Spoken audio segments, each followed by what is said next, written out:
Alyssa. I just want to start by saying that 1 in 3 women experience domestic violence in some form, which translates to about 736 million women worldwide, which means that chances are someone that you know, or maybe yourself personally, have experienced domestic violence or gender-based violence in one form or another. So that's just something for us to think about before we start. Today, I decided to choose the VAWA Violence Against Women Act policy to inform you guys on, just based on some of my personal experiences with domestic violence, as well as experiences of people that I'm close to. So we will start by talking a little bit about the social problem, and then we will talk about the context of the policy, background, history, and eligibility criteria, and then we'll end with some considerations for Christian social workers and our code of ethics, as well as spiritual values. So the social problem that VAWA, which is again the Violence Against Women Act, addresses is gender-based violence. Gender-based violence is basically including domestic violence, dating violence, stalking, sexual assault, any type of assault and stalking. Doesn't necessarily have to be between intimate partners. Let's just talk about a little bit of the causes of gender-based violence. Gender-based violence is basically going to stem from deep-rooted patriarchal norms. What that means, guys, is basically society has hierarchies that have been present since the beginning of time, especially in certain cultural backgrounds, such as Asian backgrounds, African backgrounds. Usually women or people who are not considered as men are going to have a lower social status, and that does breed domestic violence and maltreatment of women or people who are considered to be of a lower status in society. So some of the stats, I decided to use stats that are targeting women, or targeting is not a really good word, but that are centralizing women. For this statistic, approximately 35% of women worldwide have experienced some type of physical and sexual violence. That's the statistic I gave you guys at the beginning of the presentation. And then we do see about 70% of the human trafficking victims today as women or girls, and around 120 million girls worldwide, which is about 1 in 10, have experienced forced intercourse. And in some regions, up to 45% of women have reported being physically or sexually abused. So those stakeholders regarding gender-based violence was Marsha P. Johnson, which was a LGBTQ+ activist, and she did have a big hand in the Stonewall Uprising, which was a change agent in LGBTQ population receiving protections against gender-based violence, since it's protecting not, again, only women, but also people who have different gender identities and are experiencing gender-based violence based off of those identities. So they are covered as well. And so a few other stakeholders, RAINN, which is the Rape, Abuse, and Incest National Network, and Futures Without Violence. So we did talk about it a little bit, but who is covered under VAWA? Again, even though it has women in the policy name, VAWA protects anybody who is experiencing gender-based violence.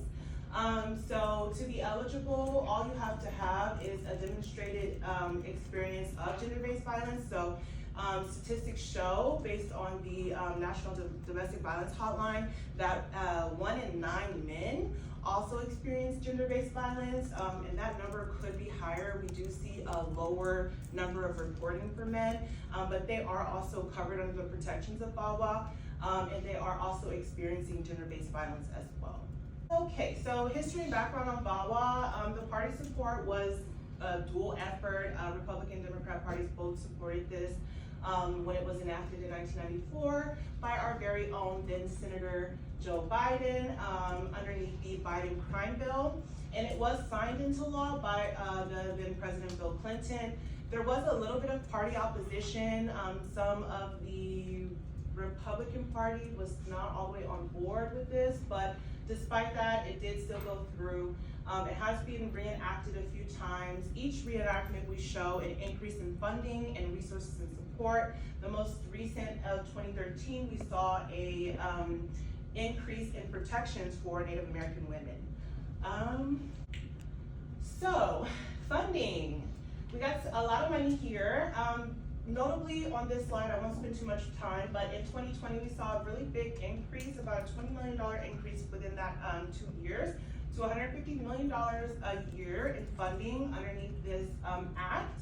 And the funding increase had a lot to do with the COVID-19 pandemic, which is also something that we could say was a cause of gender-based violence, because you see a lot more closer border living, and now those survivors or those victims who have not yet gotten out of their situations were in close confinement with their abusers or perpetrators.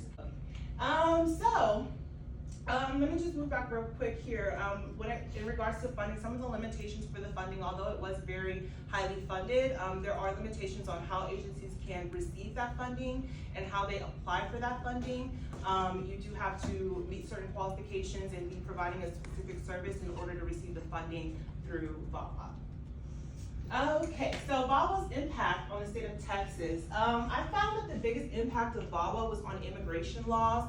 VAWA has a clause where individuals who do not yet have permanent residency are able to receive permanent residency without the help of their sponsor if they're experiencing gender-based violence, so that they can disconnect themselves from that perpetrator and move on to independence in America without the help of that the help of their perpetrator. And so we have seen an increase in immigration and migrating under VAWA. Every day, Texas, we benefit from this based on the decreased reporting of domestic violence and increased resources and improved access as well for our residents. So let's talk about the overall impact. The overall impact, again, we do see an increased reporting, so more people are wanting to report. And then we also see a reduced homicide. We see an expansion in services. Some of the unintended outcomes I mentioned already. It's an over-reliance on law enforcement, and so a lot of critics have also raised concerns about the impact on marginalized communities and how their access to the resources are a little bit more limited than their counterparts. Biblical and ethical considerations. I just wanted to mention that in the Bible, which I love to read, are a lot of different stories and implications that God has given us about gender-based violence. Rape is very prevalent in particularly the Older Testament, and the Bible uses words such as nebula, which is an outrage in response to describing some of those stories, and that term is only present in the Bible about 13 times in response to some of the stories in regard to gender-based violence. And so that shows that God, of course, has a no tolerance policy for gender-based violence, and we should probably take that on as well, being that we are Christians. If you are a Christian yourself, that would be something that would align with God. And the NSAW as well is in alignment with VAWA. I don't see any limitations or conflicts with that. Duty to service and dignity and worth of a person. And these are my references. So yeah, I hope that you guys can be a little bit more aware of gender-based violence and the resources and support that are available to people who need it. So thank you. Thank you.